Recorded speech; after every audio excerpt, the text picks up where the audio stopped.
TikTok Shop Trend Analysis Tool. A trend analysis tool for TikTok Shop helps sellers identify emerging opportunities by monitoring trending products, hashtags, creators, and live shopping moments. By analyzing when a product begins to gain traction and the type of content driving it, you can act early and list items likely to go viral. This enables smarter stock decisions, content planning, and campaign timing, giving you a competitive edge in a fast-moving marketplace.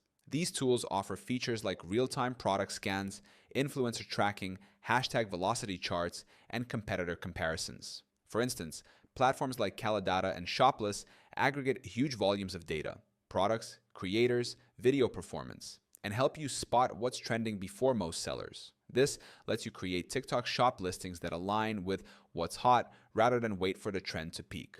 In real-world use, sellers use such trend analysis tools to decide which SKUs to promote in short-form videos or live streams and to select creators whose audience aligns with the trend.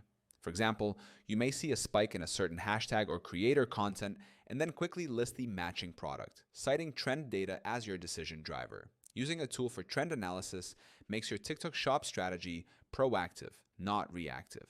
You can start using a trending product analysis tool right now by checking out platforms like Calidata or Shopless. They give you instant access to the data and insights you need to identify, list, and capitalize on TikTok Shop trends with confidence.